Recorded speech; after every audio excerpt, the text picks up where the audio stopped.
también hacer la grabación de la clase para comenzar con el contenido de inmediato.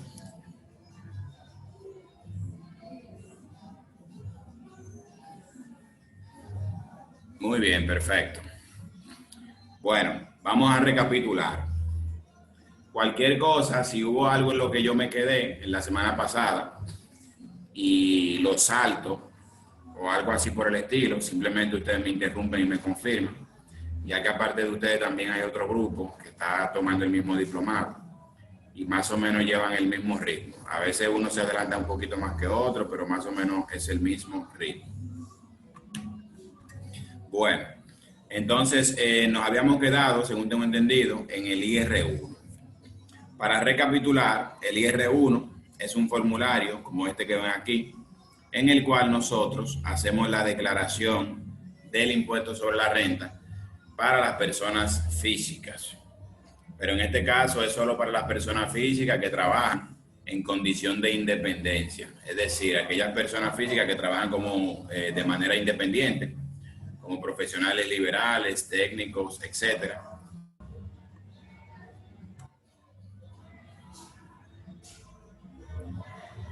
¿Me escuchan?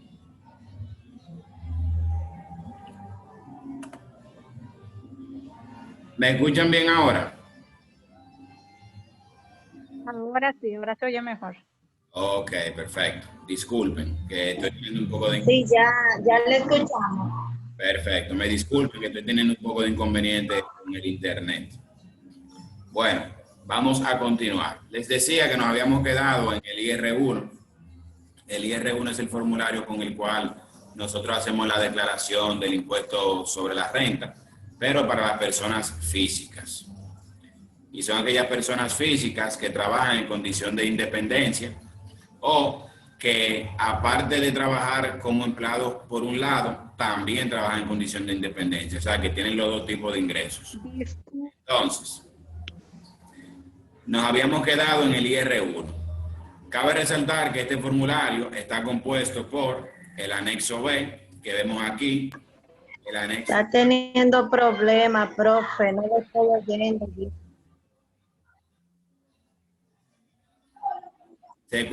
¿Me escuchan bien? ¿Se te escuchan entrecortados?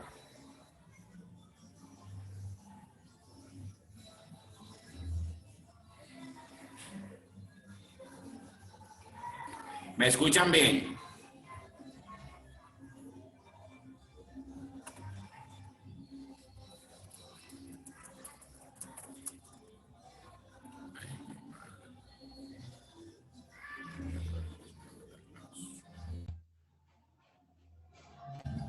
¿Me escuchan ahora bien?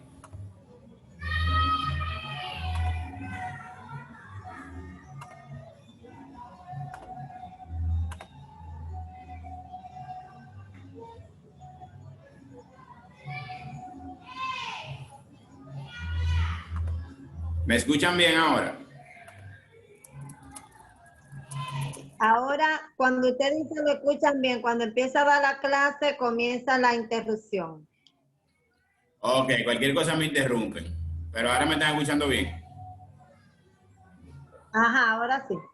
Perfecto, muy bien. Bueno, les decía que nos habíamos quedado en el IR1 y que el IR1, que es el formulario de declaración del impuesto sobre la renta para personas físicas, está compuesto por un anexo B, que es este que está aquí, un anexo A y el formulario principal del IR1, que es lo que debemos llenar. Y el orden del llenado es, primero, llenar el anexo B, que para recapitular y refrescar, primero en el anexo B colocamos nuestros ingresos en esta casilla que están aquí, luego colocamos nuestros costos y luego nuestros gastos. O sea que esto es un estado de resultados. Ingreso menos costo menos gasto. Y lo que da es la ganancia o la pérdida. En este caso hubo un beneficio porque hubo más ingresos que gastos y costos, de 12 millones y pico. Luego de llenar ese formulario, el que sigue es el anexo A. En el anexo A es como llenar un balance general. Si recuerdan el módulo de el ciclo contable, que fue el primero que vimos, en el ciclo contable vimos que existe lo que se llama el balance general, que es un formulario perdón, que es un estado financiero en el cual uno hace una relación de todos los activos, todos los pasivos y el capital que posee la empresa o la persona física. En este caso se trata de una persona física. Por lo cual, primero, uno tiene que detallar todos estos activos que están aquí, que son los bienes que posee la persona física. Al final, en la casilla 17, el sistema le calcula todos los bienes acumulados. Luego coloca los pasivos o las deudas. Y luego el sistema le hace una resta de todos los bienes, menos todas las deudas, y la diferencia da el patrimonio neto del año. O sea, esa es la fórmula básica de la contabilidad. Y por último, se colocan todas las retenciones que nos hace el Estado, que nos hacen las diferentes empresas. Primero colocamos las retenciones que hace el Estado, que viene del formato de envío de datos 623, que lo veremos hoy, para que vean cómo se llena, ya que cuando usted va a declarar a la DGI, este IR1, esta casilla de la retención que hace el Estado, que recordamos que es un 5% por la venta que usted le hace, del monto antes de impuestos, no se llena de manera manual esta casilla, sino que el mismo sistema la llena de forma automática con la información que tenga en el 623. Por ende, antes de usted hacer la declaración del IR1, si tuvo retenciones de impuestos sobre la renta del Estado, tiene que enviar su 623 para que de manera automática el sistema le traiga para acá las retenciones que le hicieron. Por otro lado, están las retenciones por salarios, que recordamos que estas retenciones por salario son las retenciones del impuesto sobre la renta, no son las retenciones de TCS, por si acaso, para que nadie vaya a confundirse. También están las retenciones por honorarios, las retenciones por alquiler en caso de que esa persona física tenga ingresos de alquiler de locales comerciales, por ejemplo. Y también están las retenciones por intereses percibidos. Y por último, otras retenciones para cualquier tipo de retención adicional que pueda haber. Luego de ello, tenemos la parte principal de este formulario. Y la parte principal es el IR1. En el IR1, básicamente, el sistema lo que hace es que nos envía algunas informaciones de las que hemos colocado en los anexos para que nosotros ya tengamos la información de manera resumida. Entonces, ¿qué hacemos en este formulario, en la parte frontal? Primero, vemos que el sistema nos trae el total de los ingresos, que viene del anexo B, que es este que está aquí. Luego nos trae los ingresos brutos sujetos al anticipo, que es esto que está aquí. Y luego el beneficio o pérdida neta antes del impuesto, que son estos que están aquí. Luego de ello, tenemos nosotros que colocar manualmente los gastos admitidos y los ingresos exentos. ¿Por qué? Porque pudiera darse el caso de que hayan gastos de lo que hemos reportado que no sean válidos, que no sean admitidos por la DGI. Entonces, si por ejemplo, usted colocó en el anexo B algún gasto que usted sabe que no aplica porque no está relacionado con su actividad comercial, usted simplemente aquí donde dice gasto no admitido, usted tiene que colocarlo para que el sistema se lo sume a los ingresos y de esa manera no le aplique el gasto. Por otro lado, en cuanto a los ingresos exentos, si usted, por ejemplo, tuvo ingresos por dividendos o tuvo ingresos por preaviso o por cesantía de algún empleo en el cual usted estaba, pues entonces esos ingresos están exentos del impuesto sobre la renta y tiene que colocarlo en esta casilla. También aquí colocamos los ingresos que son propios de la parte que nos retienen como empleados de TCS. Les voy a poner un ejemplo sencillo. En el ejemplo que estamos manejando, vimos que la persona reportó en ingresos por salario, mírenlo ahí, 1.029.166.67. Entonces, yo había dicho anteriormente que lo que se coloca como ingreso por salario es el monto bruto que usted cobró en el año. O sea, que este monto que está aquí es el monto sin tomar en cuenta los descuentos que le hicieron de la TCS. Entonces, en la casilla de los ingresos exentos, el monto que a esa persona le retuvieron de TCS, que es el 2.87% de AFP y el 3.04% de Seguro Familiar de Salud, tiene obligatoriamente que colocarlo en esa casilla de ingresos exentos para que el sistema esos ingresos no se lo tome en cuenta. Entonces, si la persona, por ejemplo, cobró en ese año 1.029.166.67, usted a eso le va a calcular el 5.91%, que es el 2.87 más el 3.04, que da 60.823.75.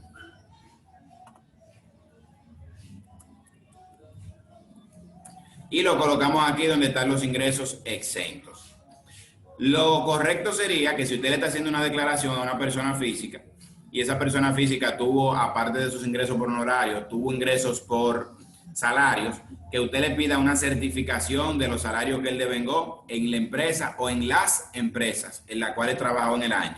Y usted no tenga que calcular nada manual, sino que simplemente la certificación, usted vea lo que se le retuvo de TCS y todo lo que se le retuvo, usted lo coloca aquí directamente y no tiene que calcular nada. Y así tiene como base, como documento, lo que el cliente suyo le entrega de los ingresos y las retenciones que tuvo en el año.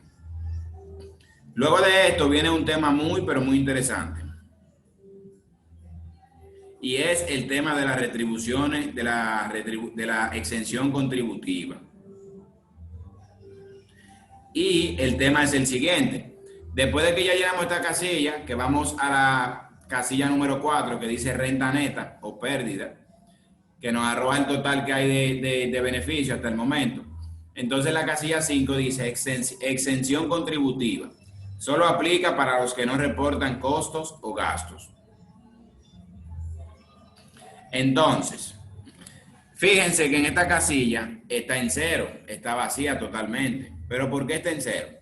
Porque esta casilla está configurada de tal manera que si yo en mi anexo B coloco algún costo, como de hecho lo hice, o algún gasto, aunque sea uno, aunque sea un centavo, automáticamente el sistema me elimina la exención contributiva, que es como un monto mínimo que la DGI le descuenta de todos sus ingresos. Entonces, si usted reporta sus costos y sus gastos que tuvo en el año, usted no se va a acoger a la exención contributiva, que es de 416.220. Ahora, si usted no reporta los costos y los gastos en el IR1, aunque los haya tenido en el año, reportado normal, el sistema le va a calcular la exención contributiva, que son 416.220. O sea, que a la ganancia que usted haya tenido antes de la exención contributiva, el sistema le va a restar 416.220. Pero eso es solo si usted no reportó costos y gastos. Si usted reportó costos y gastos, el sistema no le va a descontar absolutamente nada. Entonces, ¿qué es lo que tiene que hacer usted de manera inteligente? Si en el año usted como persona física o el cliente suyo, que es una persona física, tuvo costos y gastos mayores a 416.220, usted mejor reporta sus costos y gastos, que le conviene más. Pero si sus costos y gastos estuvieron por debajo de ese monto, mejor usted no lo reporta y se queda acogido a la exención contributiva. Y legalmente está bien, usted puede elegir cualquiera de las dos opciones, la que más le beneficie. Luego de esto, la casilla que continúa es la número 6, donde dice exención gastos en educación. Y dice no exceder 10% de la casilla 4-5 y el 25% de la exención contributiva.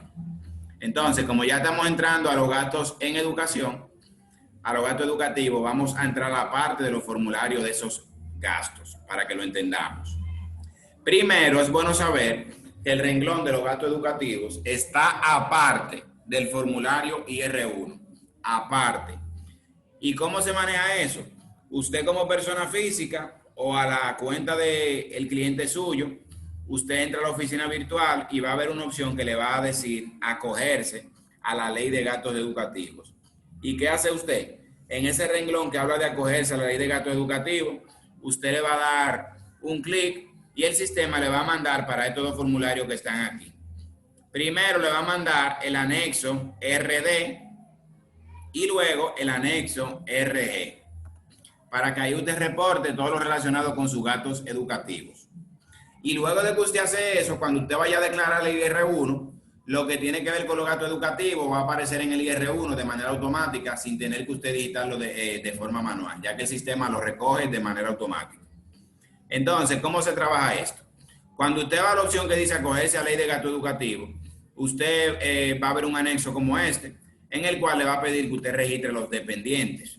¿Qué son los dependientes? Los dependientes son las personas cuyos gastos educativos usted se puede compensar. ¿Y cuáles son esas personas? Tiene que ser un hijo, una hija o usted mismo como contribuyente. O sea, que si usted mismo como contribuyente, como me puse yo aquí con mi propio dato, asumiendo que yo soy el contribuyente, tiene gasto educativo, ya sea de nivel técnico, nivel secundario, nivel universitario, nivel preescolar, etcétera, usted se puede compensar esos gastos.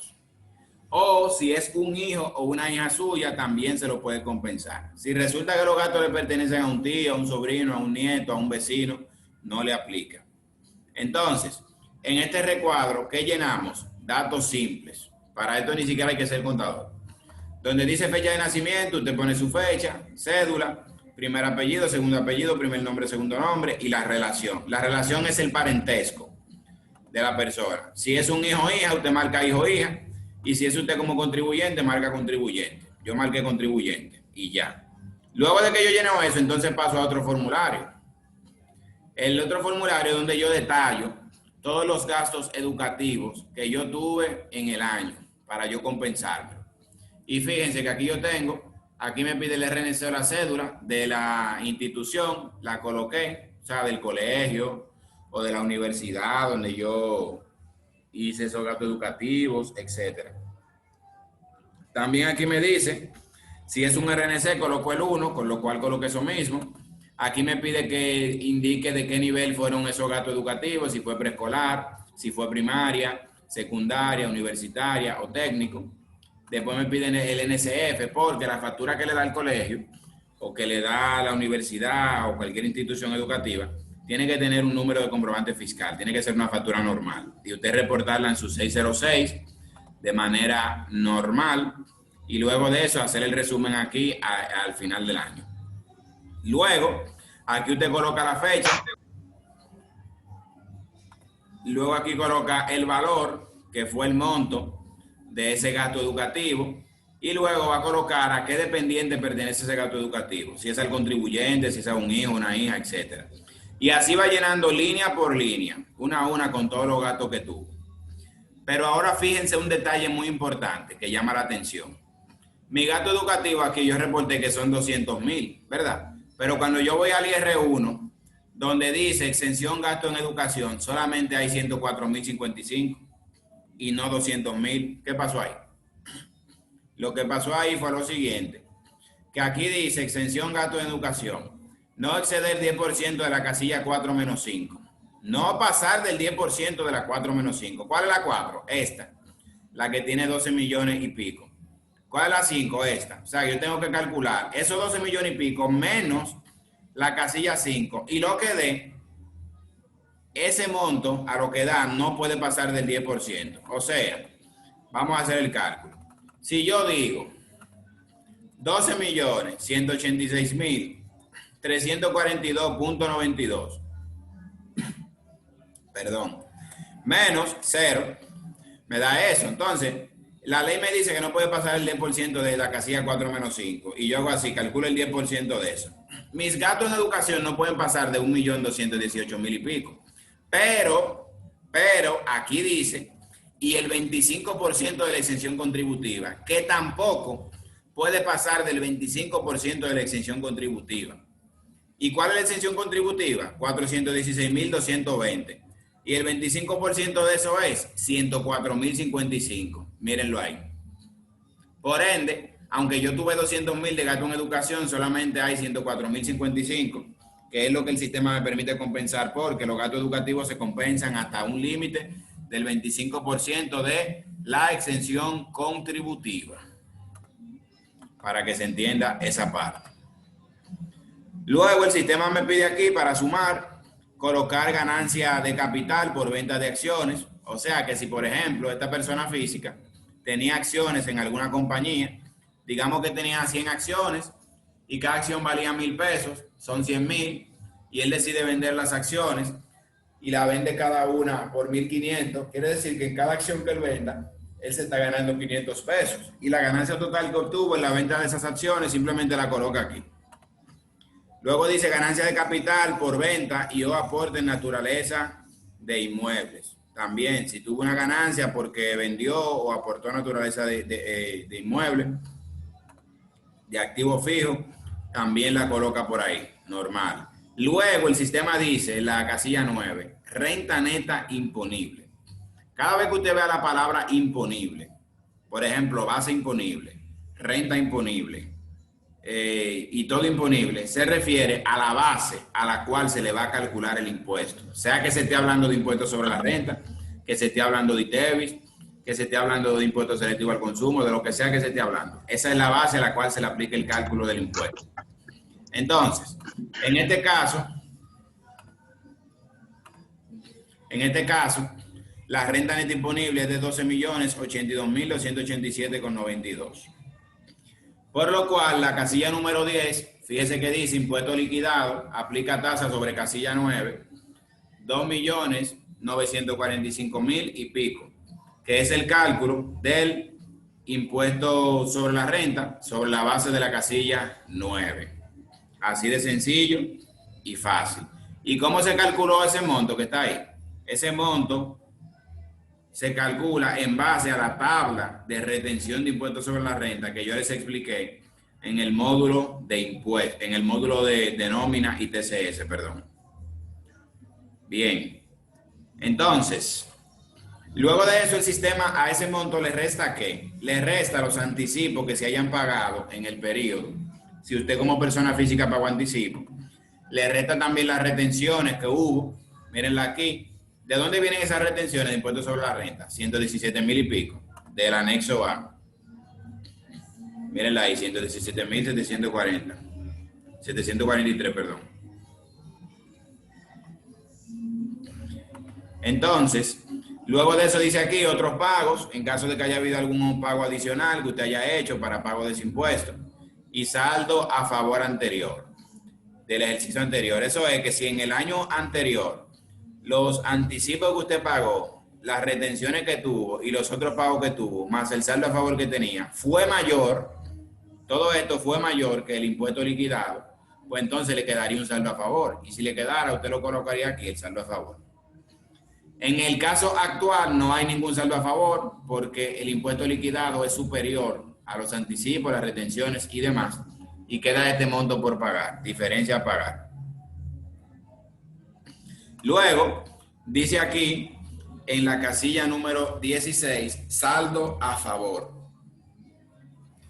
Eso sería en caso de que estos montos que están aquí fueran mayor que ese monto. Esto estaría vacío porque no había impuesto a pagar y lo que habría sería un saldo a favor. Entonces,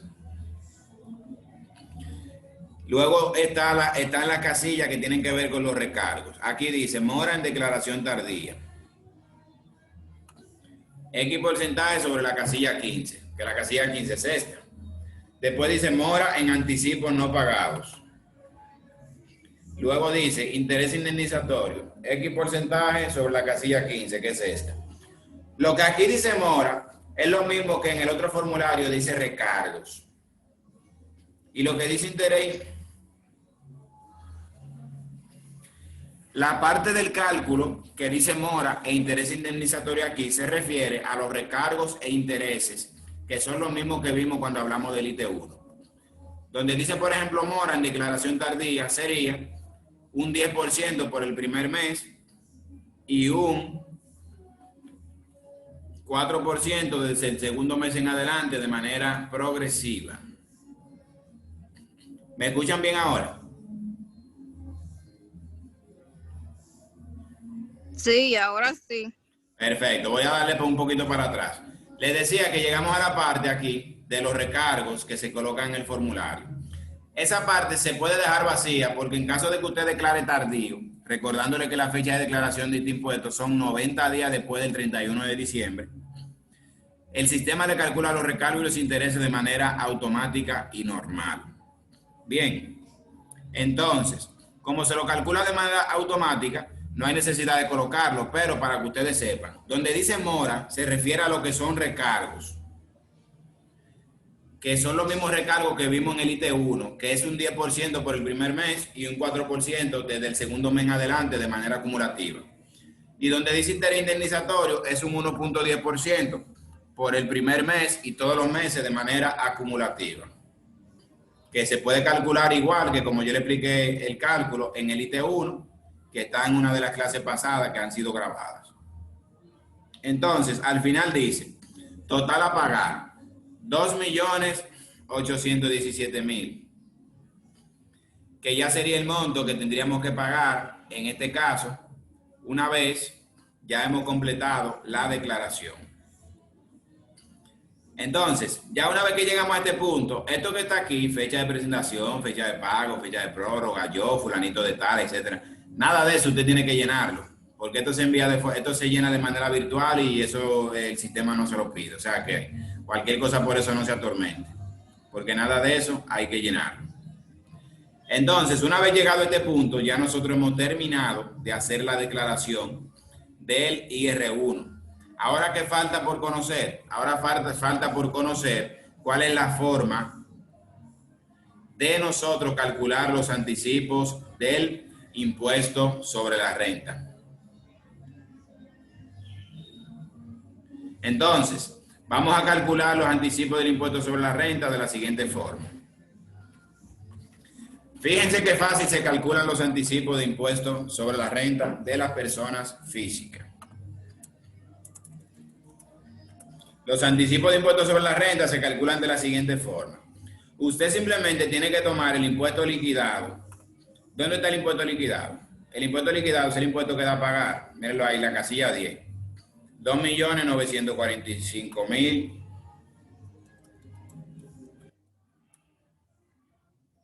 Déjame ver si lo puse bien.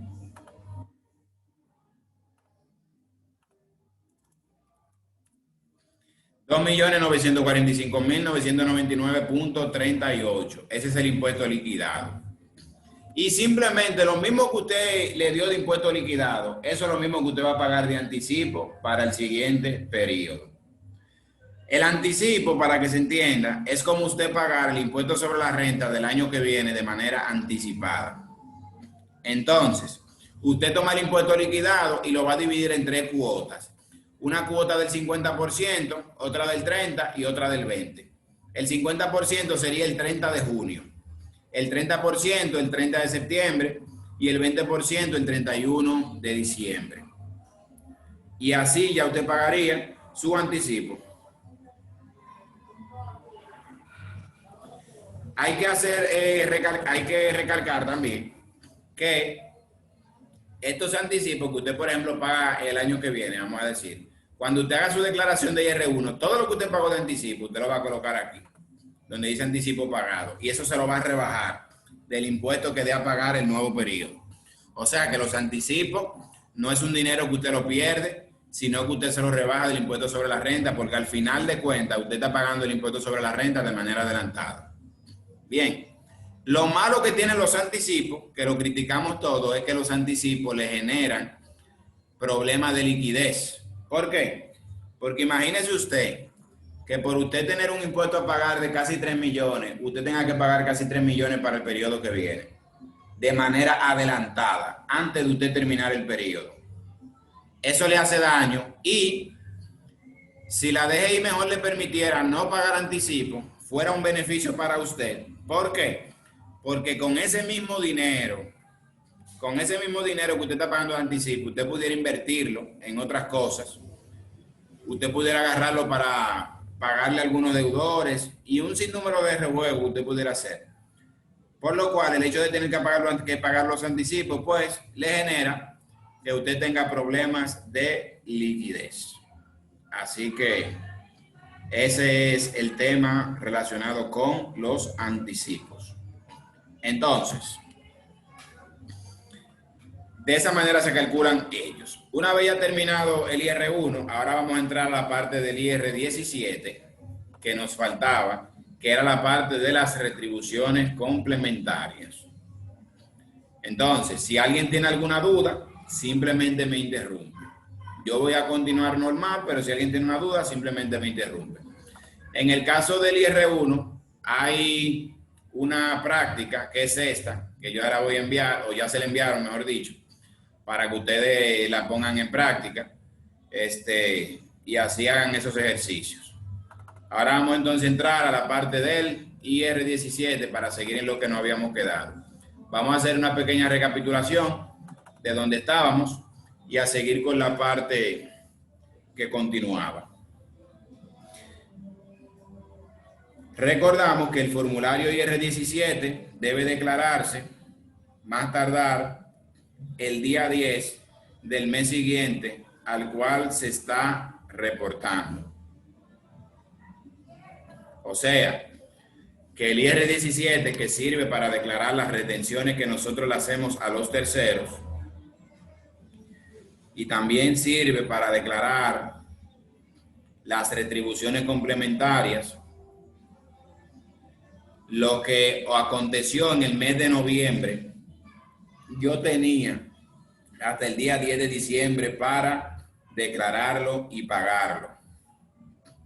Y lo que aconteció, lo que ha acontecido en el mes de diciembre, el actual, tengo hasta el día 10 de enero para pagarlo y declararlo. Y así sucesivamente. Entonces, basado en eso, vamos a ver cómo nosotros declaramos el IR17. El IR17 tiene los anexos que ven aquí. Primero tiene un anexo que se llama IR6. En el IR6, como yo les había explicado, nosotros llenamos en el IR6, es simplemente un papel de trabajo, que no es que usted lo envía eso, lo que se envía es el IR17. Todo lo demás que usted ve, nada de eso se envía, ni se llena. Lo único es el IR17, simplemente. Pero los demás formularios nos sirven como papeles de trabajo, única y exclusivamente. Pero como quiera se lo voy a enseñar para que salga, para que no se le quede duda. Entonces, fíjese, en el IR6, este formulario que está aquí, usted hace un detalle de todas las retenciones que se colocan en el IR17, que es aquí. Para que luego de que ya usted tenga ese detalle hecho, usted imprima esa hoja y simplemente vaya al IR17 y vaya colocando casilla por casilla, según el detalle que usted hizo, todos los datos de manera resumida. Entonces, vamos a poner un pequeño ejemplo. Suponga que una persona que nos cobró un alquiler, una persona física, de 20,000 pesos, y nosotros, como nos cobró ese alquiler de 20,000 pesos, tenemos que hacer una retención del 100% del ITEVIS y también tenemos que hacer una retención del 10% del impuesto sobre la renta. El ITEVIS lo reportamos en el IT1, que ya lo vimos, pero el impuesto sobre la renta es aquí que hay que reportarlo. Entonces, ahí yo pongo una fecha cualquiera, vamos a suponer 11, el mes 11 del día 12.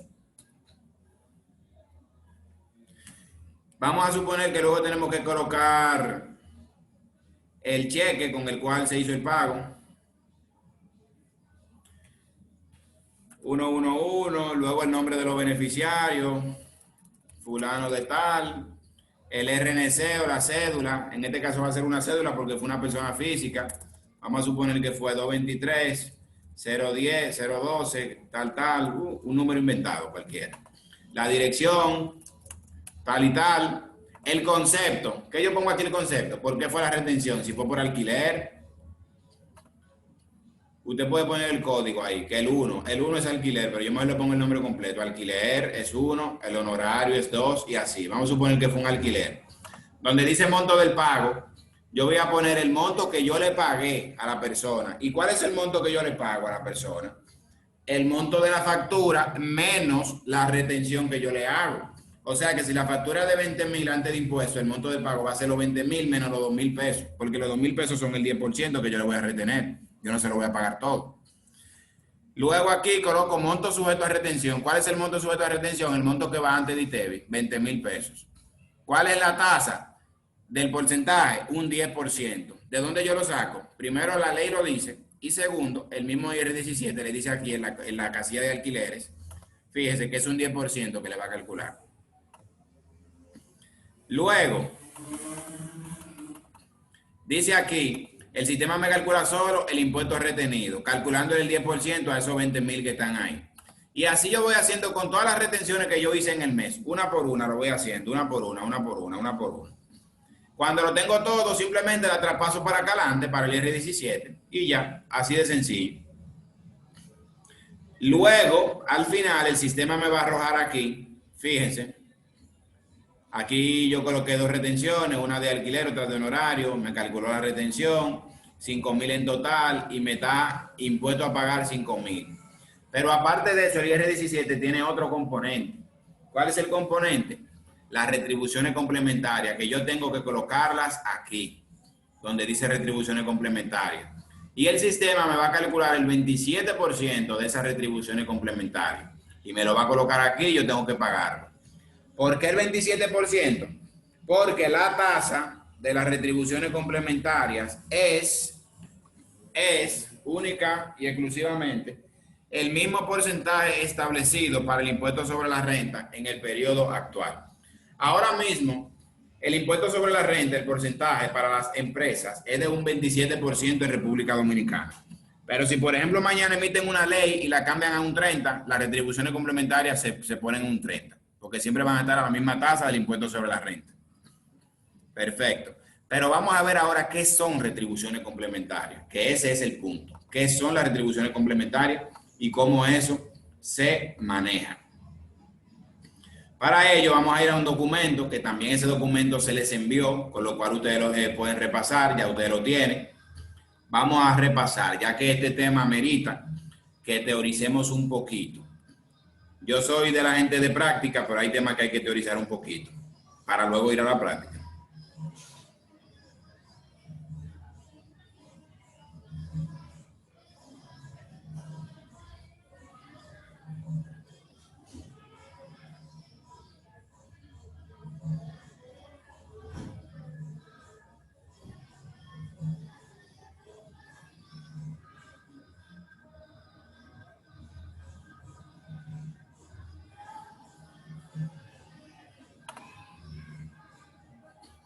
Voy a habilitar por aquí.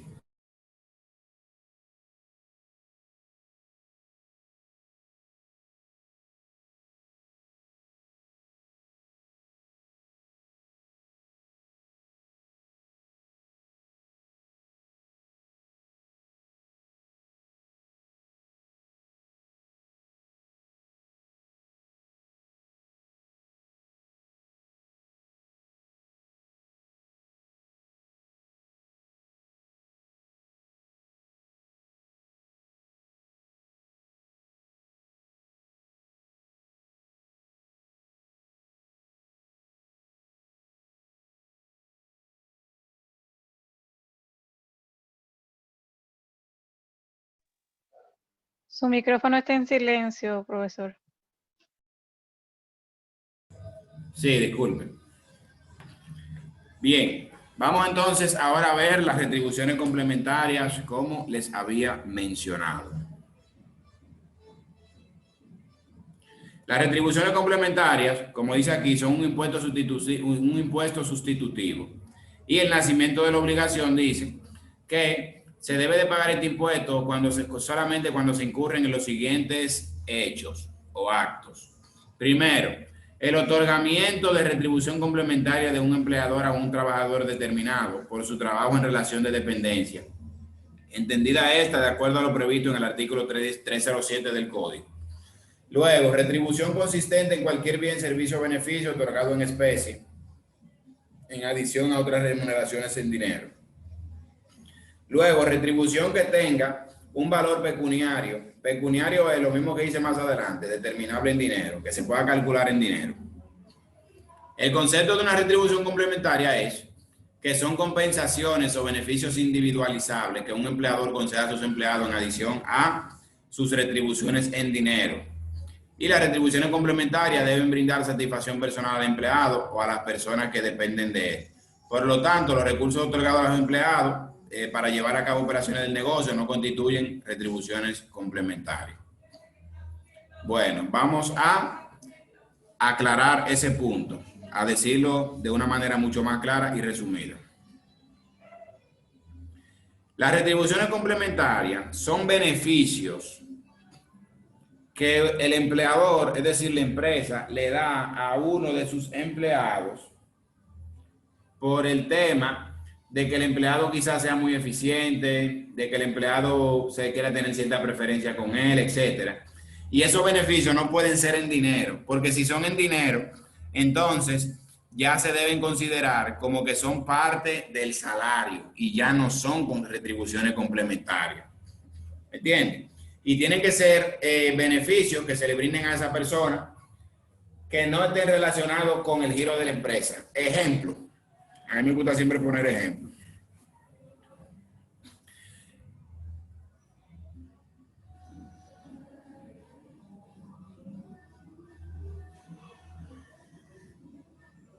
Ejemplo de retribuciones complementarias. Espero que me estén escuchando bien.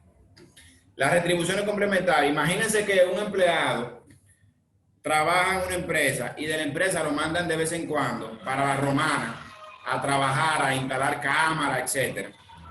Si ese empleado en la romana se queda en una vivienda para fines de que él pueda desempeñar mejor el trabajo, de él tener que viajar a la romana, eso no se considera retribución complementaria, porque eso es parte de su trabajo. Realmente él necesita esa vivienda para el trabajo, porque se lo amerita.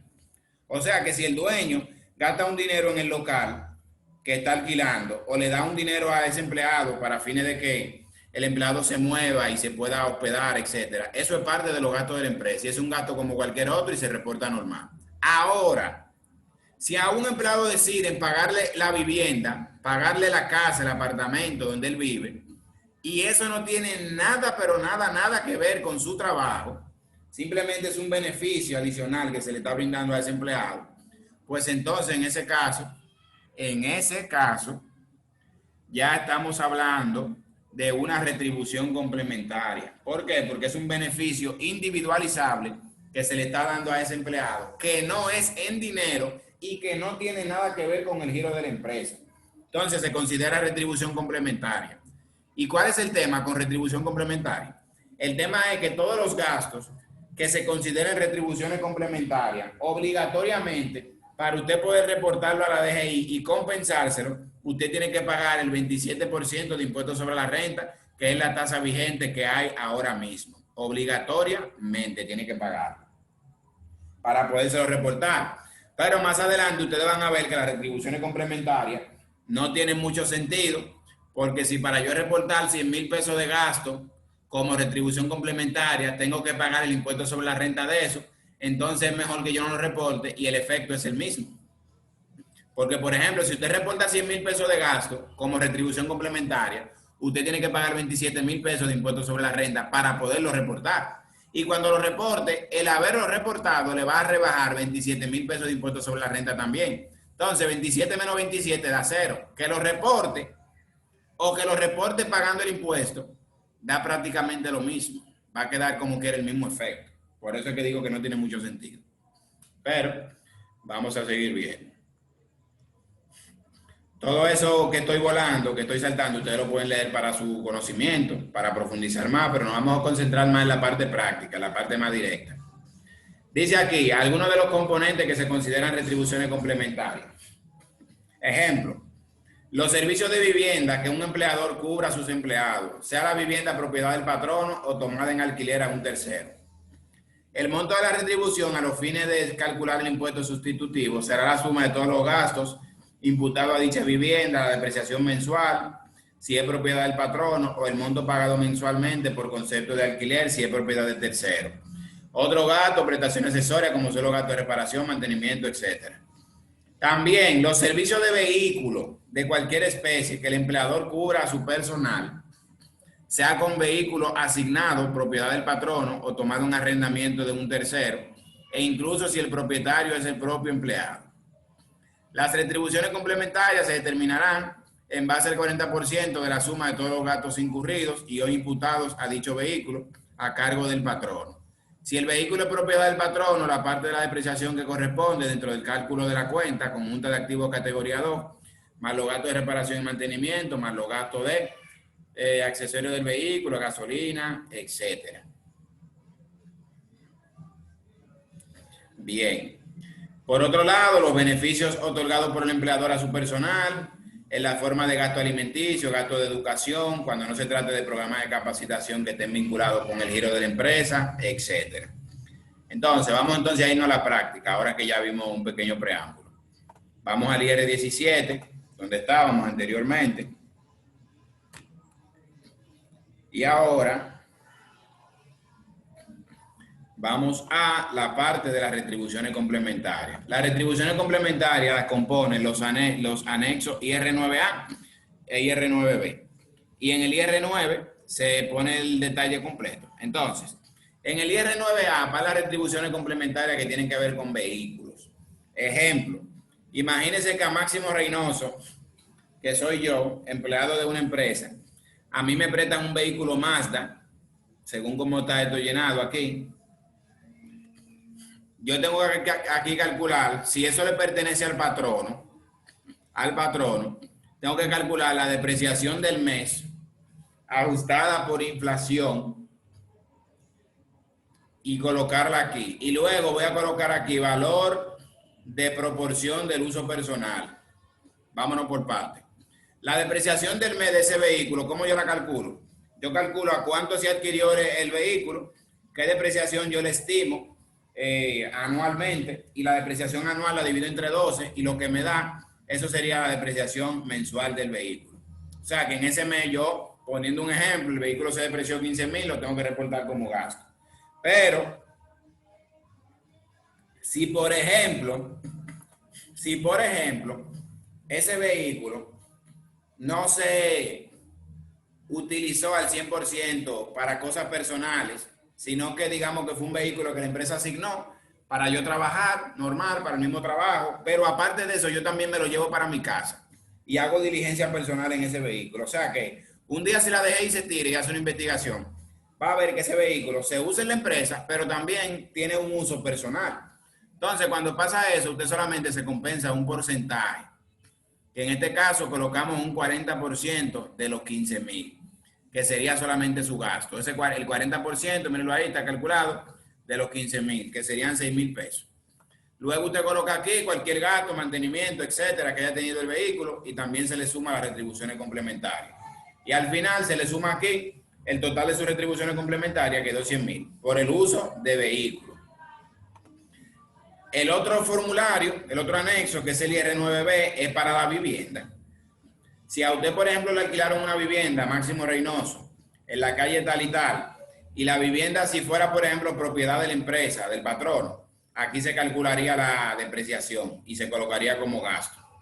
Pero si la vivienda es alquilada, eso se deja vacío y simplemente se coloca aquí el monto del alquiler. ¿Qué usted va a hacer, por ejemplo, en este caso?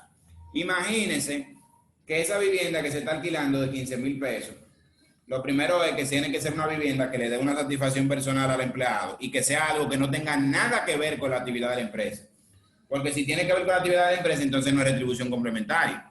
Entonces, ¿qué se hace en ese caso? Se supone que por esos 15,000 de alquiler hay una factura que le dieron a la empresa y la empresa la va a reportar normal en su 606. Normal. Luego de reportar normal en su 606, tiene que, como es un gasto que está sujeto a retribuciones complementarias, tiene que traerlo para acá y colocar esos 15,000 ahí. Luego aquí coloca cualquier gasto de mantenimiento, equipo u otro, etcétera. Y al final el sistema le calculamos el total de las retribuciones complementarias, que son 17,000 para este caso. Después que ya tenemos eso, simplemente pasamos aquí al IR9, que es donde ponemos de manera resumida todas las retribuciones complementarias. Primero, la de vehículos, que dijimos que eran 6,000. La de vivienda, que son 17,000.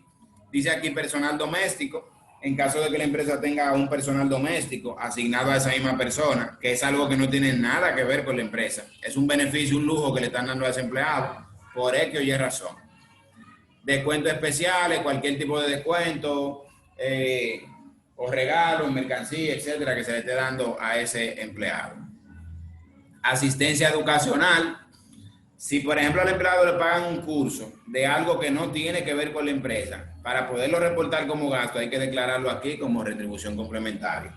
Ejemplo, si usted trabaja en el departamento de contabilidad y le pagan un curso de natación en la empresa, ¿qué tiene que ver la natación con la contabilidad? Para poder reportar ese gasto del curso de natación, hay que reportarlo como retribución complementaria. Si no, mejor no lo coloque. Prima de seguro de vida que haya tenido el empleado, que no tenga que ver nada con la empresa. Gastos personales, cualquier gasto personal, sea de alimentos, lo que sea, que se le esté otorgando al empleado fuera de la empresa. Vamos a suponer que se le esté dando la facilidad de hacer una compra mensual en la misma vivienda que se le está alquilando para ponerlo cómodo. También eso hay que reportarlo como gastos personales. Por otro lado, planes de seguridad social, vacaciones. En las vacaciones, imagínese que el dueño dice, no, porque tú eres un empleado excelente, porque tú eres familia mía, o lo que sea. Aparte de las vacaciones que te tocan por ley, te vamos a dar otras vacaciones, un monto X por vacaciones. Como eso no tiene nada que ver con la ley y es una vacación que usted se la está pagando, que no es la ley que lo dice, para que usted pueda reportar eso como gasto, porque eso no va a estar directamente en la TCS. Simplemente aquí usted coloca el monto que le pagó de vacaciones. Afiliaciones a entidades. Imagínese el mismo ejemplo que le decía. Si usted está en el departamento de contabilidad, por ejemplo, y usted viene y se une a un grupo, a un club de cigarrillos o de catadores de vino, por ejemplo, ¿qué tiene que ver que usted se una a un club de catadores de vino con su profesión en la empresa, con su cargo? No tiene nada que ver. Entonces eso hay que reportarlo como retribución complementaria para que la DGI se lo admita. Luego está otros, que sería una casilla para reportar cualquier otra retribución que no esté incluida dentro de las anteriores.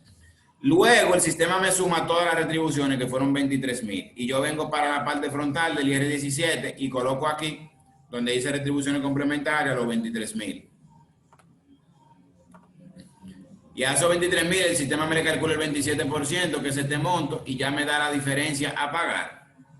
Y tengo que pagar, declararlo y pagarlo más tardar el día 10 del mes siguiente al mes que se está declarando. Usted dirá, pero quizá hay muchas empresas que no lo hacen. Hay muchas empresas que colocan muchos gastos en su 606 que deberían estar sujetos a retribución complementaria. Pero ellos simplemente lo colocan en el 606 y no declaran el IR17 y no declaran la retribución complementaria ni nada. ¿Qué pasa en ese caso? Que si la DGI le hace una auditoría y descubre eso, va a tener que pagar los impuestos correspondientes y va a tener que pagar con recargo y con intereses. O sea que si la DGI descubrió que usted debía pagar una retribución complementaria en el 2017 y usted no la pagó, va a tener que pagar el monto correspondiente más todos los recargos del 2017 hasta la fecha, por ejemplo, o del 2018. Entonces, a veces, como la DGI tiene muy poco personal, a mi entender, para la cantidad tan inmensa de contribuyentes que hay en el país, hay muchas cosas que a la DGI se le van a escapar y por eso quizá hay muchas evasiones que la DGI ni cuenta se va a dar, aunque no sea con mala intención que la DGI trabaje. Pero de todos modos, a pesar de todo ello, uno como profesional honesto, porque recuerden que el que es honesto y trabaja legalmente, duerme tranquilo. La Biblia dice que huye el impío sin que nadie lo persiga. O sea, el que vive haciendo maldad y lo malo, hasta sin perseguirlo, está en taquicardia, como nosotros decimos. Pero el justo está confiado como un león. O sea, que cuando usted hace la cosa correctamente, usted está tranquilo, sin que nadie lo moleste, sin problemas, ni nada por el estilo. Mire ahora los escándalos de corrupción que hay, donde hay muchos que no están tranquilos y hay uno que hasta se suicidó. Si usted supiera que si usted tuviera su conciencia tranquila y hace la cosa correctamente, usted no se suicida ni hace nada malo, porque usted está tranquilo. Entonces, esos son uno de los beneficios de trabajar correctamente. Aunque nadie lo vea, siempre sea un profesional ético e íntegro en todo lo que usted declare y todo lo que usted haga, y nunca se deje llevar de algunos clientes, que hay clientes que le proponen hacer cosas indebidas, pero nunca se deje llevar de eso. Que a veces por usted ganarse 10,000 o 15,000 pesos en una asesoría, se puede buscar un problema mayor más adelante. Siempre mantenga su ética como profesional o como aspirante a profesional, como muchos lo somos. Bien, entonces, ya hemos culminado con la parte del IR17. Ahora vamos a ver el formato de envío de datos 623, que yo le había mencionado, que es donde nosotros declaramos las retenciones que nos hacen las empresas del Estado o las instituciones del Estado cuando le vendemos. Y luego de ello vamos a entrar al IR2. Entonces, ahora mismo son las 7:37. Vamos a entrar otra vez a las 7:45 para coger 8 minutos de receso, para que cualquiera pueda hacer cualquier cosa rápida que desee. Y a las 7:45 nos vemos aquí nuevamente de manera puntual para ver el 623 y luego entrar al IR2, que es en la parte final.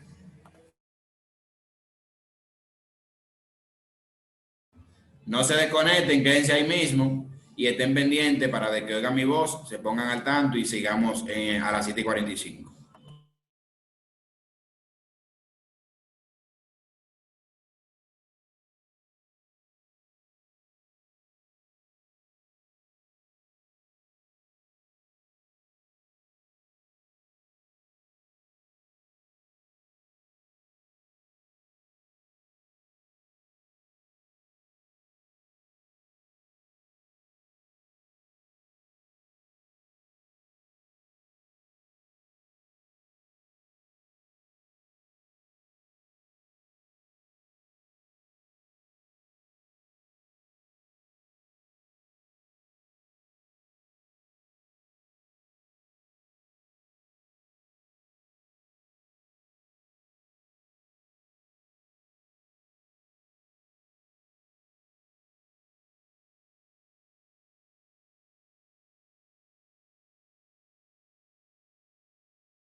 Muy bien, ya estamos aquí nuevamente.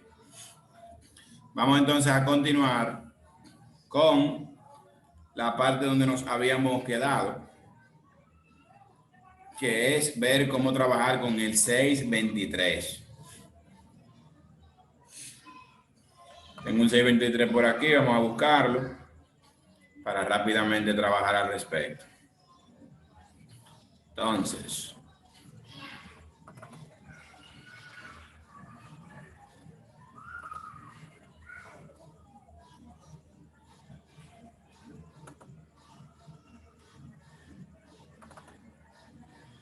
un momentito, lo que busco es el formato 623.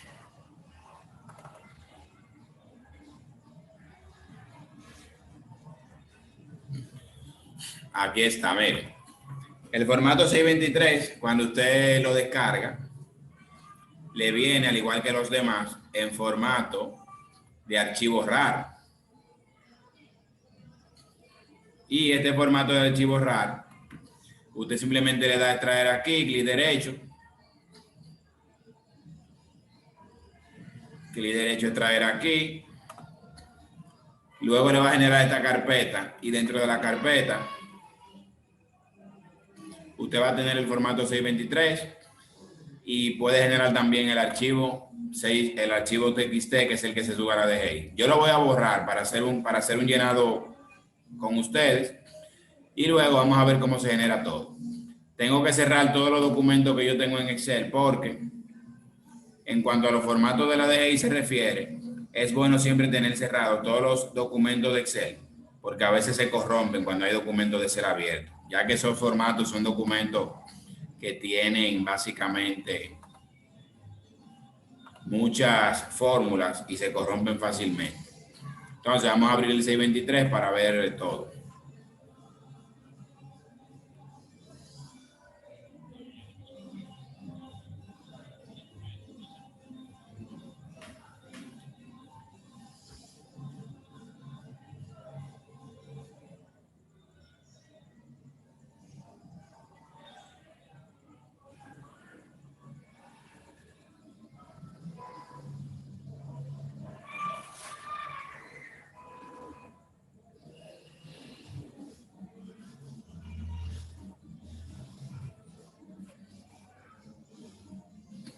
Muy bien. Bueno, este es el formato 623. Fíjense que el mismo tiene un modelo, tiene una estructura muy similar a lo que son el 606, 607, etcétera. Tenemos que habilitar el contenido para poder trabajar en él.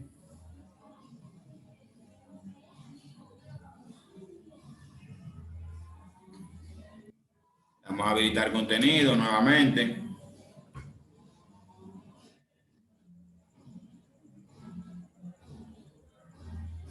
Y una vez que ya el contenido esté habilitado, entonces vamos a proceder a ver cómo llenamos cada uno de los campos. En la parte que dice RNC o cédula, simplemente colocamos el RNC nuestro, que yo puse uno real para que el sistema no me dé error. En periodo colocamos el año, solamente el año, porque recuerden que el 623 se envía una vez al año. ¿Y cuándo se envía el 623? De 1 a 120 días después del 31 de diciembre.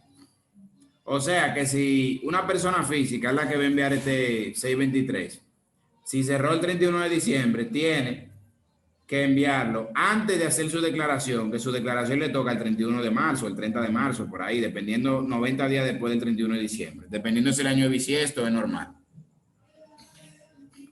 Si fuera una persona jurídica, tiene hasta 120 días para declararlo, o sea que puede declararlo el mismo día de declaración del IR2, que sería aproximadamente el 30 de abril, 30, 29, dependiendo del año. Bueno, entonces tiene que colocar aquí cuál es el año que va a declarar. Luego aquí va a colocar la fecha de cierre. Si es una persona física, va a colocar el 31 de diciembre, porque la persona física todas cierran el 31 de diciembre. Si fuera una empresa, puede colocar el 31 de diciembre, también puede colocar el 31 de marzo, 30 de junio, 30 de septiembre, porque las empresas tienen varias fechas de cierre. Normal. Luego aquí colocamos la cantidad de registro. Un registro se hace por cada retención que le hizo el Estado. Yo puse 1 para ponerlo de ejemplo. Luego colocamos aquí de manera manual el monto total de todas las retenciones. Fácil.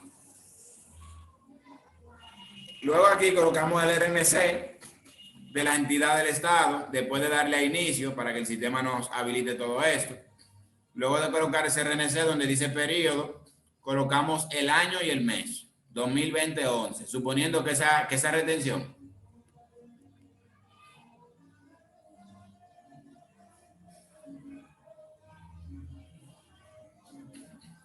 bien, les repito, ya que vi que el internet estaba un poco lento. Entonces, decía, en esta casilla se coloca el año y el mes al cual corresponde la retención. En la siguiente se coloca la fecha completa, año, mes y día. En la siguiente se coloca el monto de la retención total y luego se coloca el número de la referencia. Luego se coloca cuál fue el tipo de referencia, si fue una transferencia o si fue un cheque. Entonces, el número del cheque usted lo va a colocar aquí si fuera cheque, donde dice número de referencia. Y si fue una transferencia, ahí coloca el número de la transferencia y ya. Y aquí va a colocar en qué, por qué banco fue que le pagaron, que puse un ejemplo de que se llaman reservas. Luego de que ya usted tiene eso, usted le va a dar a validar para que el sistema le valide que todos los datos están correctos.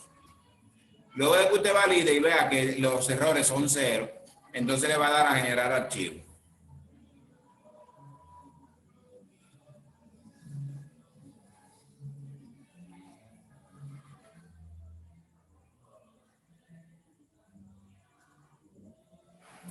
Aquí dice archivo generado satisfactoriamente, la ruta donde está grabada esta hoja. O sea que se generó un archivo TXT, por lo cual yo cierro esto.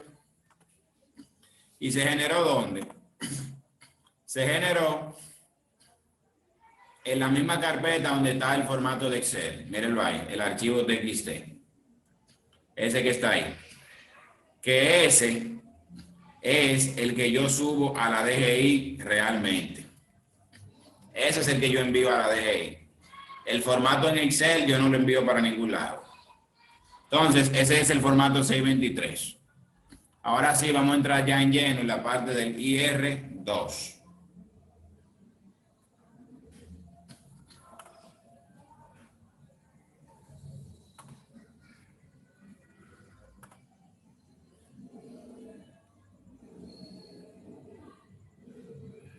Vamos a buscar el IR2.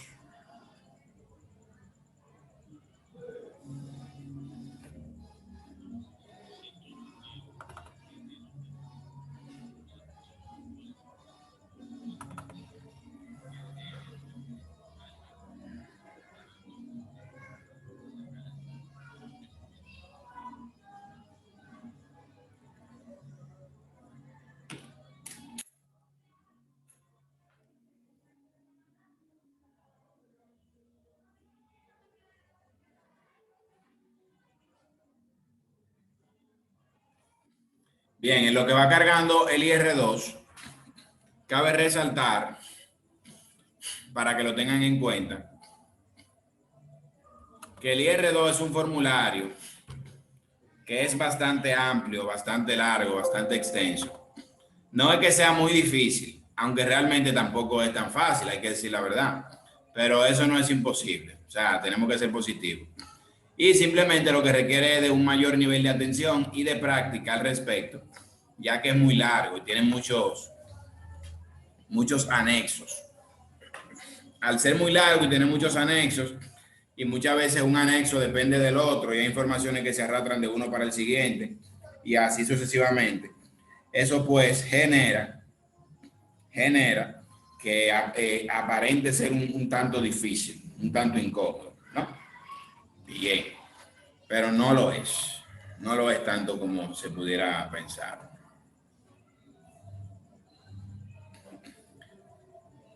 Entonces vamos a ver el IR2 para entenderlo de principio a fin.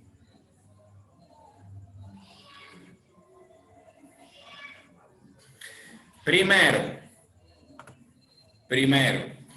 para yo llenar un IR2, ¿qué yo necesito? Yo necesito tener la declaración jurada de IR2 del año pasado. Tengo que tener obligatoriamente el IR2 del año anterior.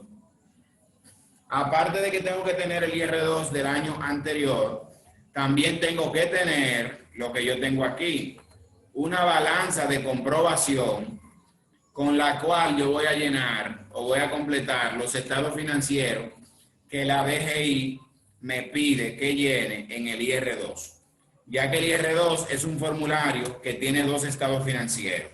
Tiene un balance general y tiene un estado de resultados. Entonces, como tiene un balance general y un estado de resultados, esto significa que se requieren también conocimientos contables, aparte de los conocimientos fiscales, para poder llenar el IR2. O sea que no basta con usted simplemente enfocarse en llenar casillas. Usted tiene que aplicar los conocimientos del módulo 1, que es el ciclo contable, que por eso es que se da este módulo en este diplomado, para refrescar cualquier duda.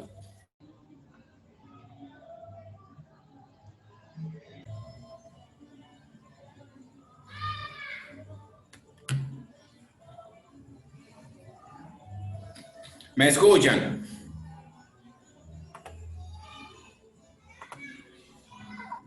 Sí, profesor. Sí. Excelente, muy bien. Bueno, seguimos. Decía que para llenar el IR2 se necesita tener una balanza de comprobación o los estados financieros ya elaborados del año que termina, del año que está culminando. Y también se requiere el IR2 del año anterior.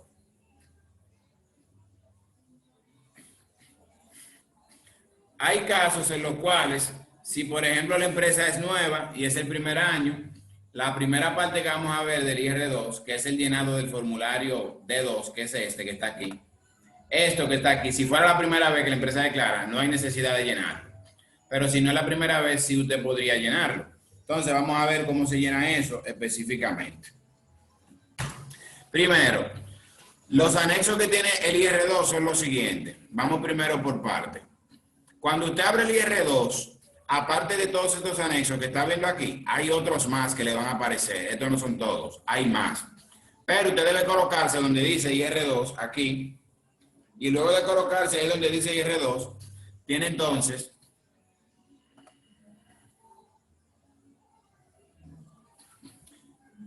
me dicen si me escuchan mejor ahora.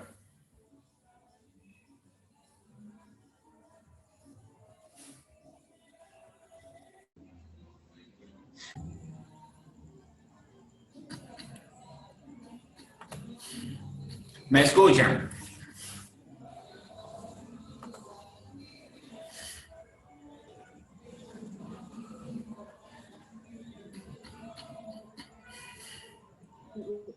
Sí, sí, ya. Perfecto. Pero Bueno, les decía que cuando usted abre el IR2 por primera vez, le van a aparecer muchos anexos, incluso más de los que están aquí.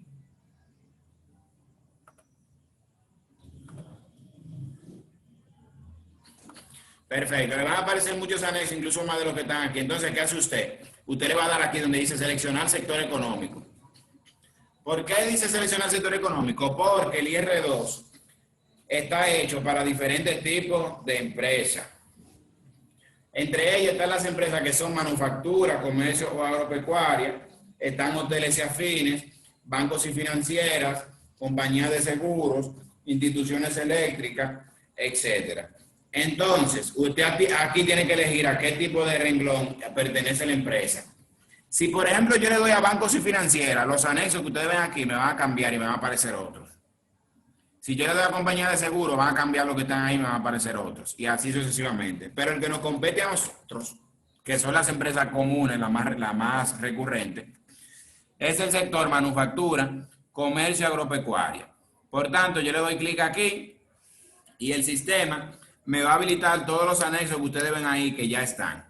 Pero en caso de que usted entre por primera vez al IR2 y vea que hay demasiados anexos, simplemente usted selecciona manufactura, comercio, agropecuaria y le va a dejar lo que le corresponde y lo que no lo va a quitar. Entonces yo le digo, vamos a esperar que cargue.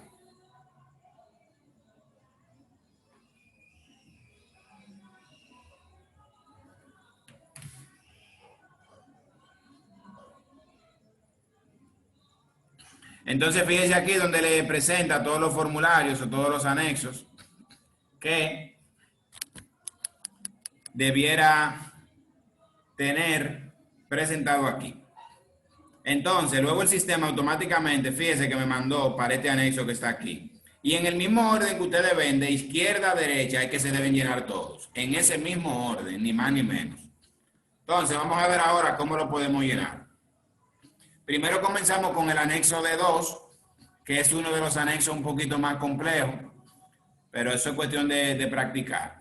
Les adelanto desde ahora que hay un manual elaborado por la misma DGI en el cual le dicen qué monto va y cómo usted buscar el monto que va en cada una de las casillas que ustedes ven aquí. O sea que si se abruman un poco, porque realmente son demasiadas casillas, si se abruman un poco, saben que en el repaso pueden utilizar uno de los materiales que le enviaron hoy, que yo me mandé que se le enviara, donde hay un instructivo que le dice casilla por casilla, qué se coloca y qué no. Entonces, en la casilla número 1 dice total de activos, registrado el libro al inicio del ejercicio. Primero es bueno aclarar, en este formulario nosotros vamos a reportar lo que se conoce como los ajustes fiscales patrimoniales. ¿Qué son los ajustes fiscales patrimoniales? Imagínese que usted tiene activos fijos, activos no monetarios, como se le conocen, activos fijos y activos no monetarios. ¿Qué sucede? Que los activos se deprecian. Si usted tiene, por ejemplo, 1 millón de pesos en activos, los activos con el tiempo aumentan de valor por la misma inflación que hay en el país. Si, por ejemplo, hay una inflación de un 10% en el país, un número exagerado, pero es simplemente para que vean el ejemplo, un 10%, y usted tiene 1 millón en activos, sus activos ya no valen 1 millón, sino que deben valer 1.100.000, porque deben aumentar esos 100.000. ¿Y cuál es el beneficio de que aumenten el valor de los activos? Que no es lo mismo usted calcular la depreciación para ponérsela como gasto de 1 millón que la depreciación de 1.100.000. La depreciación va a ser mayor cuando usted calcule, entonces eso le beneficia a usted. Entonces, para usted colocar los activos no monetarios a su valor real, aumentando su valor conforme a la inflación, es que está este formulario que está aquí. Y el formulario se llena en gran parte con información del año pasado. Bien, por eso es importante tener el IR2 del año pasado. Y si es una empresa nueva, pues este formulario no lo tiene que llenar, si es la primera vez que declara. Bueno, entonces comenzamos. Aquí dice total de activos registrados en la casilla 1, total de activos registrado el libro al inicio del ejercicio. Yo puse 25 millones, todos estos datos son a modo de ejemplo. Pero, ¿de dónde yo saco eso? Eso yo lo saco del total de activos que hubo en la declaración del año pasado. Entonces, yo me voy a la declaración del año pasado, ¿a dónde? Al formulario A1, al anexo A1, que es este.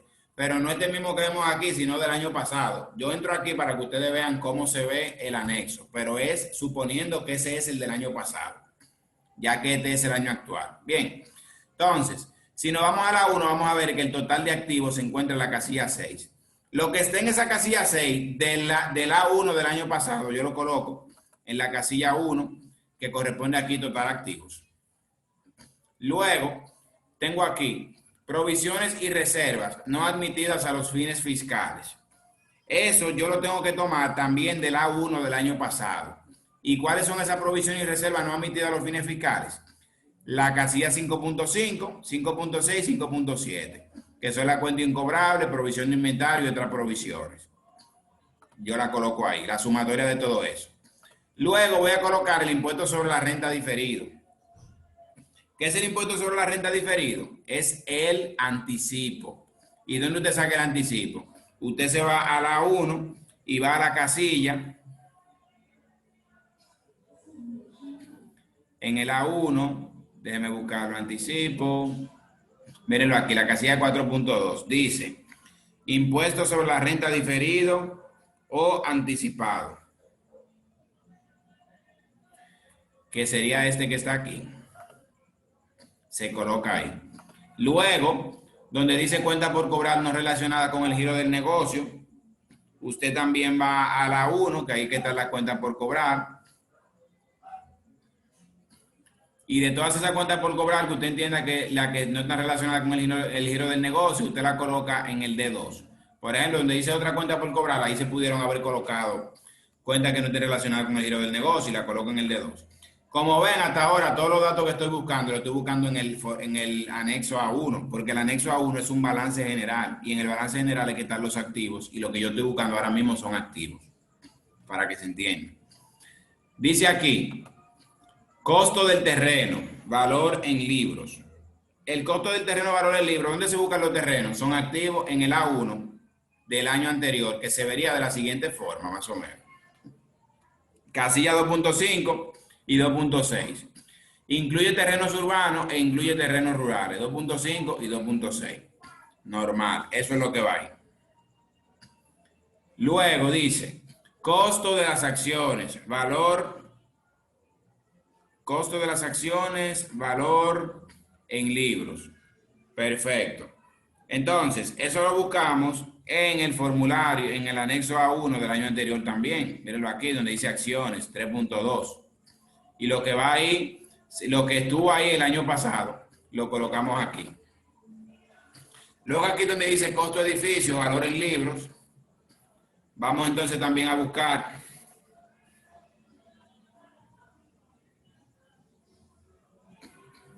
bien, fíjense que aquí también dice costo de edificio, valor en libros. ¿Eso de dónde lo sacamos? También del anexo A1. El valor en libros, que yo le había dicho que es el costo de adquisición de un activo menos la depreciación acumulada. O sea que en el A1 del año anterior yo tengo que ver cuánto fue el costo que tiene registrado los activos que son categoría 1, que son las edificaciones, los edificios, mírenlo ahí, esta es la casilla 2.1. Y al monto que está ahí tengo que restarle la depreciación que está en el mismo anexo A1 de los activos categoría 1. Y de esa manera la diferencia sería el valor en libro, que es lo que yo ando buscando en este caso. Bien, luego dice aquí, costo construcción en proceso, valor en libros. El costo construcción en proceso también se busca en el formulario A1.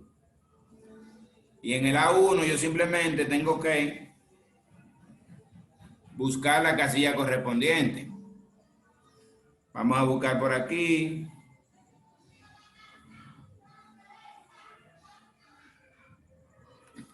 Básicamente lo que yo tengo que hacer en el A1 es, de lo mismo que yo tengo en edificaciones, menos la depreciación acumulada de esas edificaciones, yo tengo que segregar qué parte corresponde a activos que están en construcción y qué parte corresponde a activos que ya están terminados. Ustedes saben que si, por ejemplo, usted tiene un edificio terminado y el edificio le vale 5 millones, pero usted está construyendo otro y ha invertido 2 millones hasta el momento, usted puede decir que en edificaciones tiene 7 millones, pero de esos 7 millones hay 5 millones que son un edificio que ya se terminó y hay 2 millones que son de un edificio que está en proceso de construcción. En la declaración de la DGI, usted no lo detalla así por separado en el A1, no se detalla. Usted coloca simplemente todo lo que tienen edificaciones, incluyendo las que están completas como las que están a medio terminar. Entonces, ¿dónde usted sí lo tiene separado? En su contabilidad interna, en la empresa. Entonces, simplemente aquí, en la casilla anterior, usted va a reportar del valor en libro de los edificios, cuánto es lo que corresponde a lo que no está en construcción en proceso, y en la casilla 8, la construcción en proceso como tal. Luego, el costo de activos en construcción, valor en libro, que es la casilla 9, usted lo va a trabajar basado en cualquier activo que usted tenga incluido dentro de todos los activos que reportó el año pasado en el A1, que esté en construcción. ¿Qué es un activo en construcción? Y ejemplo, imagínese que usted está fabricando una maquinaria. Si usted está fabricando una maquinaria, eso es un activo en construcción. A diferencia de una construcción en proceso, que cuando se habla de una construcción en proceso, está hablando de algo ya inmobiliario que usted tiene que estar fabricando. Ahora, cuando se habla de un activo en construcción, es un activo que usted está fabricando y que todavía no está completado. Así de sencillo. Entonces, la siguiente casilla dice, costo, activos fijos, categoría 2, valor en libro. ¿Dónde yo saco el costo de los activos fijos, categoría 2, valor en libro? Y también categoría 3, valor en libro, mírenlo aquí. Y dice también categoría 2, valor en libro, dado un arrendamiento, y categoría 3, valor en libro, dando un arrendamiento. Fácil, vamos a la 1, y en el A1 vamos a buscar lo que tenemos en categoría 2, mírenlo aquí, automóvil y equipo, y lo que tenemos en categoría 3. Al monto de esos dos tenemos que restarle la depreciación de la categoría 2 y la depreciación de la categoría 3. Y ese sería el valor en libro de los activos fijos categoría 2 y categoría 3. Luego, para reportarlo correctamente en el D2, simplemente en nuestra contabilidad tenemos que tener separado cuáles de esos activos están dados en arrendamiento y cuáles de esos activos se están utilizando normal en la empresa. Y en esta casilla colocarlo de esa manera, de forma separada. Luego tenemos otros activos, valor en libro, cualquier otro activo que usted haya tenido del año pasado, que también haya sufrido depreciación o no, usted lo colocaría ahí. Todo eso es con el IR2 del año anterior. Luego me dice aquí, costo fiscal categoría 1. El costo fiscal de la categoría 1 yo lo obtengo del anexo D1. En el D1, fíjense que la casilla 7 dice costo fiscal al final del periodo, 2 millones y pico. Pero eso es en esta declaración, que es este ejemplo. El año pasado se supone que tiene que tener otro dato. Usted coloca el del año pasado. Luego aquí dice costo fiscal categoría 2. El costo fiscal de la categoría 2 usted lo tiene en el formato D, en el anexo D, perdón. Y en el anexo D usted va a ver que dice, fíjese aquí que dice categoría 2. Y aquí en la casilla 16 dice costo fiscal al final del periodo.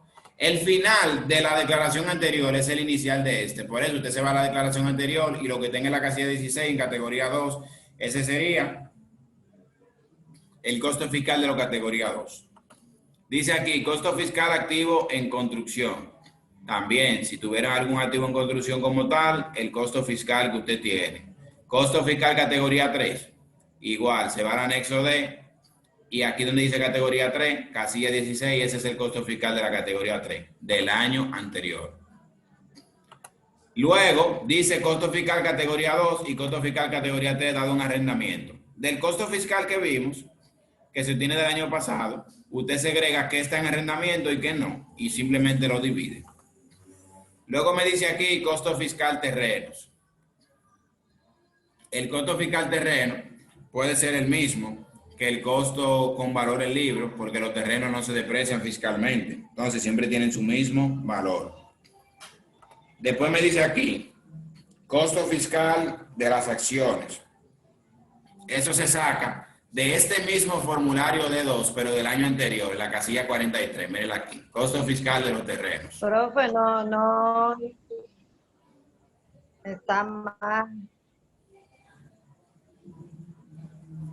¿Me escuchan mejor?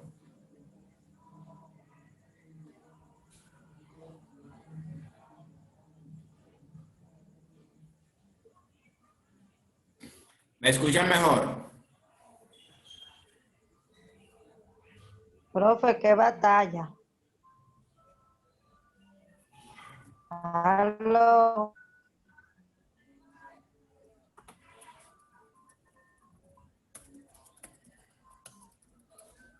No se oye.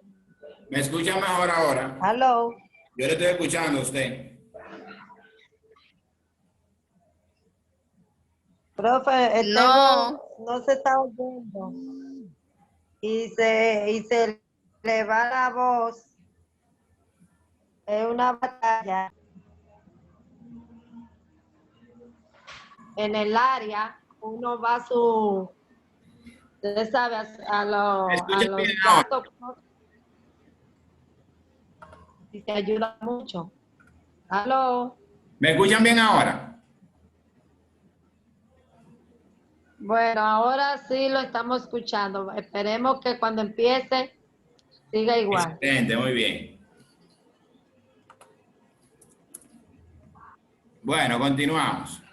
Les decía que en donde dice costo fiscal de los terrenos, es el mismo costo fiscal, es el mismo costo que está en el A1, donde dice terreno rural y terrenos urbanos, porque los terrenos no se deprecian.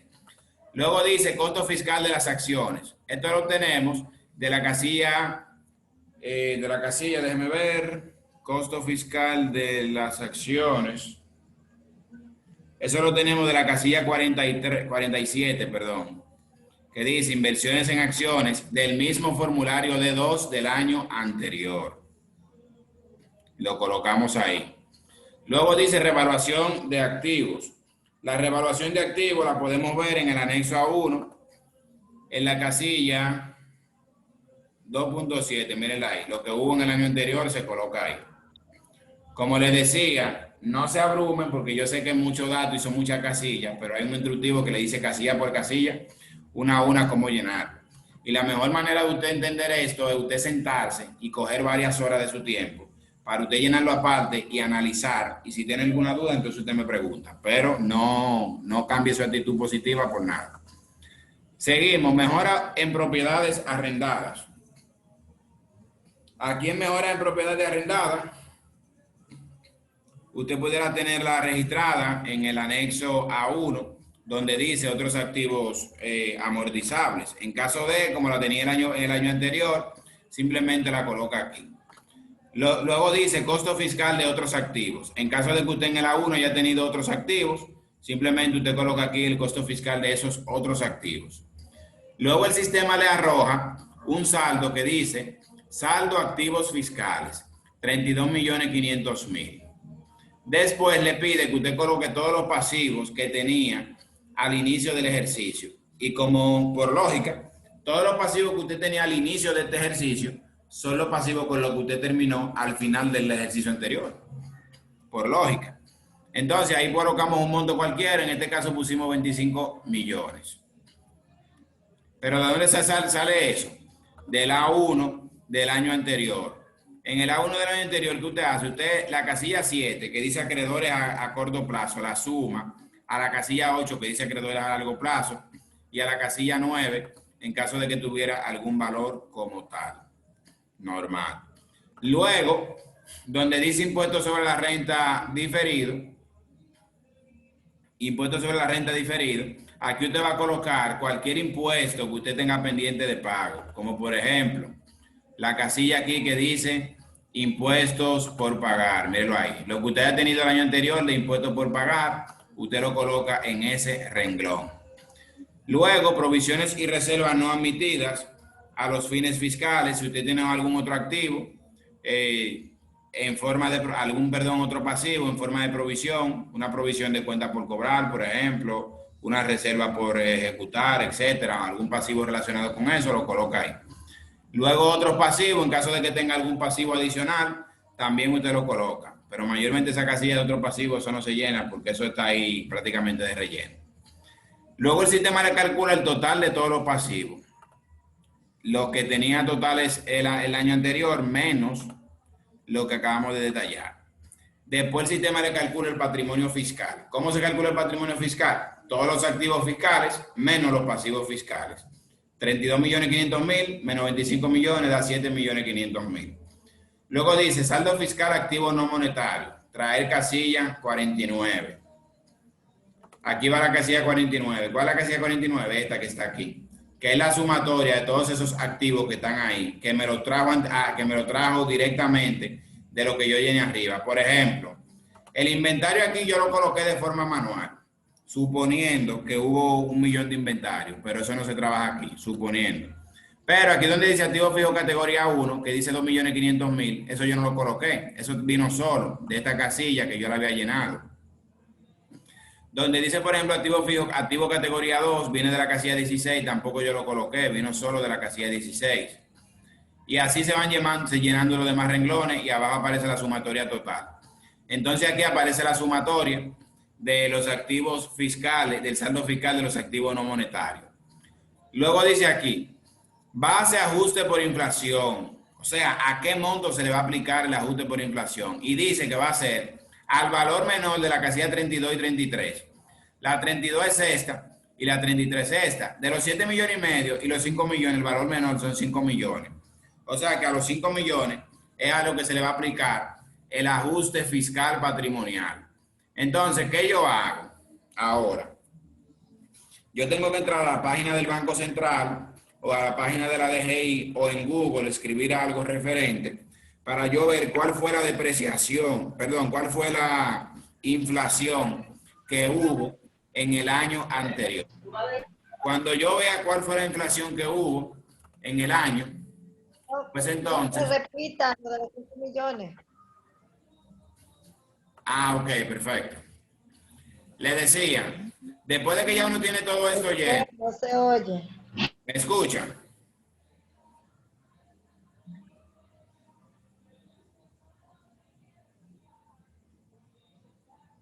¿Me escuchan bien?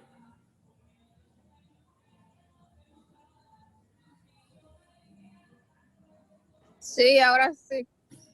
Perfecto.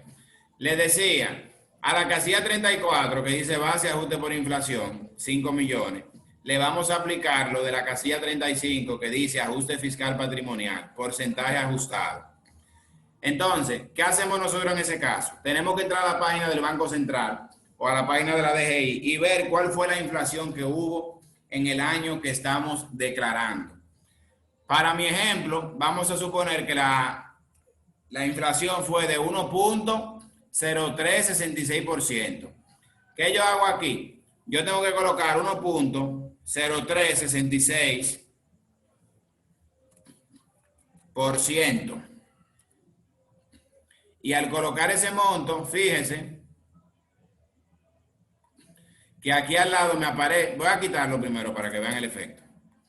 Ahí no hay nada. Pero al yo colocar el monto de 1.0366, que es la inflación que yo obtuve del Banco Central, me dice 51.830, que ese es el porcentaje equivalente de esos 5 millones. Entonces, quiere decir que si mi patrimonio fiscal no monetario es de 5 millones, ahora va a ser de 5 millones 51.830, porque va a aumentar su valor en ese monto. Pero esos 51.830 yo tengo que distribuirlo entre todos los activos que yo he reportado ahí. ¿Y cómo yo lo voy a distribuir? Yo lo voy a distribuir de la siguiente forma.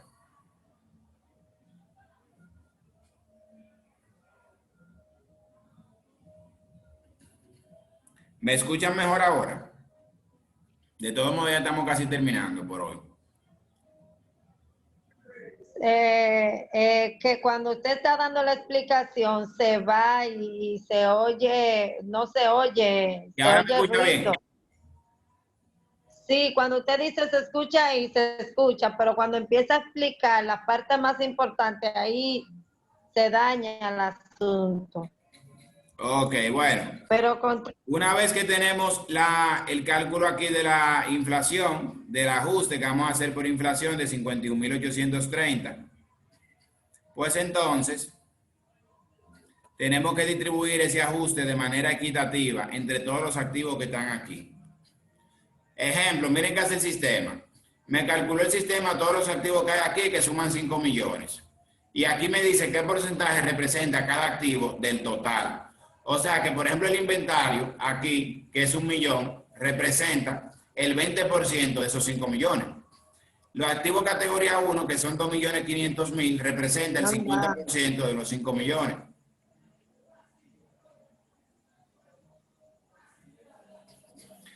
Y de igual forma, los activos categoría 2, que es 1 millón, representa el 20% del total de los activos y así sucesivamente. Entonces, ¿cómo se distribuye equitativamente ese porcentaje?